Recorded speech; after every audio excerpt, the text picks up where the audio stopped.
Very good morning to all of you. Today we are going to study the Lake Isle of Innisfree. This poem is written by W.B. Yeats. So, firstly, let's have a glance in the life of the poet W.B. Yeats.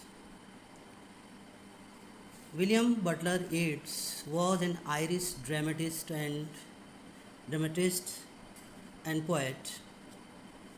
When in 1923 he was awarded the Nobel Prize for Literature, the British critics of the time described him as the greatest living poet of the English language. He was the eldest son of John Butler Yeats, a Dublin painter. His grandfather, Reverend Butler Yeats, was the rector of the Church of Ireland. According to one biographer, Yeats' ancestors were originally Englishmen and had migrated from Yorkshire, England, to Ireland in the 17th century. Now, William Butler Yeats was born at Sandymouth near Dublin on 13 June 1865. His mother's name was Susan. She came of a well-off Irish family called Pollack's Fans, who lived at Sligo, a country in the west of Ireland. When William Butler was only about 1 year old, his father took to the bar and became a barrister in 1866. But he gave up the law in 1867 and took up painting. William Butler's mother was an ordinary country woman. She believed in superstitions, country lore, ghosts, fairies, etc. She loved the countryside. Little is known about her education and nature except that she talked little and had no sense of vanity. Now I shall tell you about the introduction of the poem. The Lake Isle of Innisfree is one of the most celebrated lyrics in his early poetry. It was composed in London in 1890. At the time, the poet was living in London. He was trying hard to earn his living by his pen and establish himself as a poet. He was a peace loving soul and was unhappy with his poverty. In his boyhood days, he was greatly influenced by the peaceful atmosphere of the Lake Isle of Innisfree, which was an island in Lovegill County, Sligo, Ireland. Later, he read a prose work, Warden or Life in the Woods, by the American writer Henry David Thoreau, 1817 to 62. It inspired Yeats to live in the Lake of Isle of Innisfree, but he was obliged to live in London to rise as a poet. His poetry and the great noise of the city of London often made him homesick and unhappy.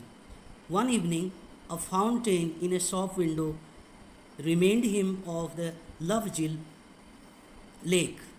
Instantly, he was filled with a desire to leave London and go to the Innisfree next morning. He came back home and composed the present lyric. It was first published in the magazine called the National Observer and then in its poetic volume, The Rose, in 1893. In connection with its composition, he writes in his autobiographies.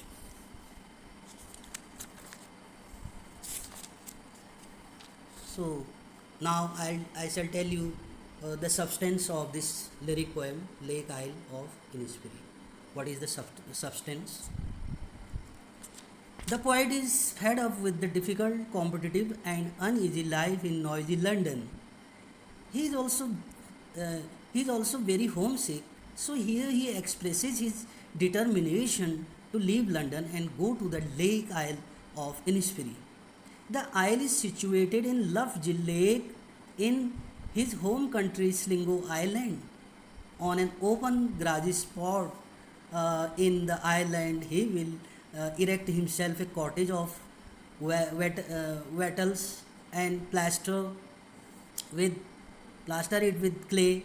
He will also have 9 rows of bean plants before his cottage to keep evil spirits away. He will also set a beehive in a tree near the cottage. Then he'll live in Innisfree peacefully and happily. The place is a kind of heaven in itself. At night, it is lighted up by the faint light of the clouded moon and glowworms. Its night silence is disturbed by the chirping of crickets. But when the sun rises, the cricket stops chirping at noon. The whole place is filled with the purple light. The peace of the evening is disturbed for a while by the fluttering wings of linnets. So the poet expresses his resolve to go to the Lake Isle of Innisfree for the charming sense of the lake wave haunts his soul in London night and day. Now the explanation of the poetry line by line. I'll arise and go now and go to Innisfree, the very opening line of the poem, you can say. I'll arise and go now and go to Innisfree. Being fed up with the difficulties, fever, and fret of London life, the poet gets homesick. He says to himself, I will arise out of my foolish hope of getting in happiness and peace here in London. I'll go back to my homeland now. I will go to Innisfree, the island situated in Lovejoy Lake in country Sligo Island. I'll erect a cottage made of the wattles and plastered with clay. So here a small cabin built there of clay and wattles made. Now I'll tell you about the words here. I'll arise. Arise means children rise up, get up, stand up. I'll rise and go now and go to Innisfree. Innisfree, what is Innisfree, children? The lake, you can say island called Innisfree. There are many lakes in an island that is called Innisfree, and a small cabin built there. Small cabin is here. Cabin is hut, okay, and build means he will erect there the cabin, and clay means here stiff viscous earth. You can say it is a kind of mud, especially made for the clays. And wattles means children here flexible branches of the trees. These are called wattles. So what the poet is saying? The poet is saying to himself, I'll arise and go to when he says to himself, I'll arise out of foolish hope of getting happiness and peace here in London. I'll go back to home land now. I will go to Innisfree island situated in Lovejoy Lake in country Sligo Island. I'll erect there a cottage cabin made of wattles. Wattles means I told you just now the flexible branches of the trees. Okay, and plastered with clay. And he will also plaster that hut with the clay. They are a cottage cabin. Okay, so now what the poet is saying here: 9 beans rose I'll have. 9 beans rose I'll have there, a hive for a honeybee, and live alone in the bee loud glad. So further, what in the next line the poet says that 9 beans of roe I'll have there, a hive for the honeybee, and live alone in the bee loud glade. Here, rose means children. The word rose means here lines. Okay, and have means here show. And hive means here, children, the artificial beehive. Okay, and be loud glad means here, children, open grassy spot ringing with the humming sound of beach. So then further, what the further the poet says that I'll go back to my home, and now I'll go to Innisfree, the island situated in Lovejoy Lake in the country's Slingo Island. I'll erect there a cottage cabin made with the wattle plastered with clay. I'll also have a rows of beans plant. He would like to have he would like to have a desire to have rows of bean plants before my cabin, and set a beehive on the tree nearby. Then I'll have alone on that open grassy spot full of humming sound of beach all the time. The next lines here, these four lines, up to these four lines we have covered up. Now the second stanza. And I shall have some peace there, for peace comes dropping. And I shall have some peace there, for peace comes dropping slow, dropping from the veils of the morning to where the crickets sings. Here in these lines, the poet expresses his desire to have, I shall have some peace there, to have some peace. That poet wanted to have some means here considerable, that is enough, and peace, children, that the peace of mind, you can see there, the poet, for peace comes dropping slow. He is saying, I shall have some peace there, for peace reigns over the place slowly.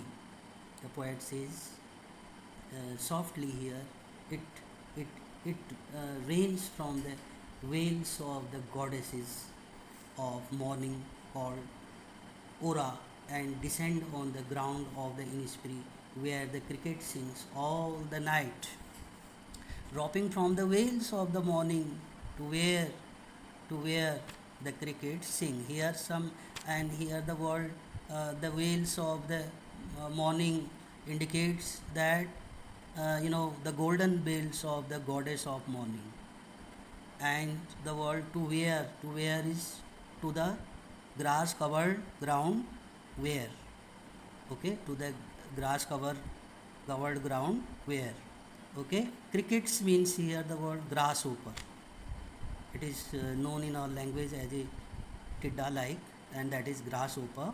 Okay, so here the poet expresses his desire what to have uh, near the cottage. And then further, what the poet wishes in his lyric, the midnights all the glimmer, and noon a purple glow, and evening full of the linnet's wings.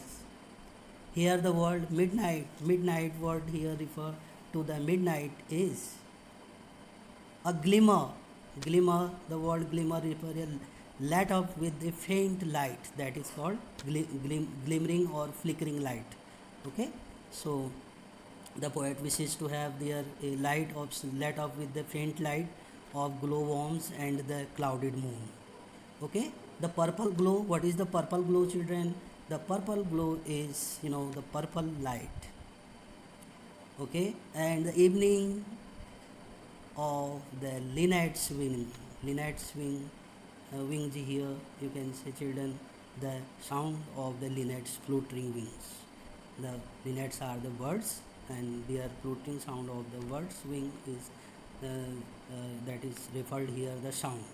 Okay, so again what the poet wishes, at the midnight the atmosphere of the island is lighted up with a faint light of glow worms and of the clouded moon. At moon, the place is the whole place is filled with a purple light. At sunset, the place is filled with sound of fluttering wings of the linnets perching in the trees. They have their nesting. So the poet says that here, all the you can say birds are sitting on the trees where they have made their nest. Okay, the further lines tells us that I'll rise and go for always night and day here, whether it is night or a day. Okay, and I here refer to here, he perceived that, he just you can say perceived that in his imagination. The poet is imagining, and this idea he is perceiving from his imagination. Okay, I'll rise and go, and for always night and day I hear the lake water lapping. The poet could hear the lake water lapping, means it is licking to the poet with low sound by the shore. While I stand on the roadways or on the pavements grey. Roadways here indicate the word roadways here tells us the part of the bridge road over the Thames, and grey here grey footpaths, and in the deep heart score means here in the innermost corner of my heart.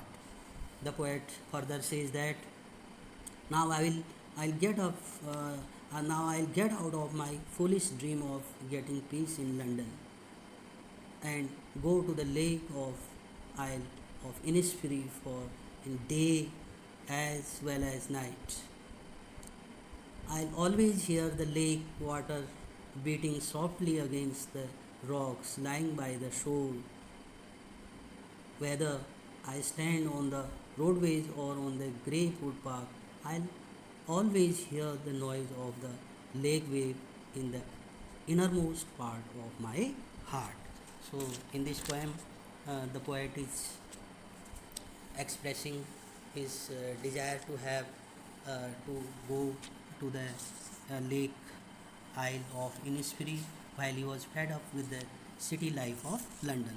So here now some critical comments I would like to tell you of some critical comments. The lake Isle of Innisfree effects a compromise between concrete picturing and dreamlike imagining. Innisfree looms much larger than London in the poem, but without the pavement grey it would be a much proper poem, both thought and imagination, though not though not paused by imagination are present here. The cabin of clay and wattles, the beam rose and the honeybee, evening full of the linnet's wings and lapping of lake water. These are the actualities recalled by the exile when a more freely imaginative picture is used. For peace comes dropping slow, dropping from the veils of the morning to where the cricket sings. So some musical effect is also being shown. So music of vowels and consonants here in the poem I would like to introduce you children. The emotional effect of the poem is also highlighted by the subtle interaction of vowel music and consonant values, combining a predominance of open vowels with the judicious use of alliteration and uh, to suggest the bees and linnets, crickets, and lapping water. This might seem at first to be no more only the stem upon which a variety of other devices is grafted. Few modern poems can have had so much artistry lavished upon them as the Lake Isle of Innisfree, but it and much of his work uh, of that period was imbued with the romanticism which aids disturb which aids distrusted more and as he aged. So again, you can say once again, I would like to have a question here, children, to all the children. Whatever you have learned in the poem, you have to go through the poem deeply. And thank you for watching this video.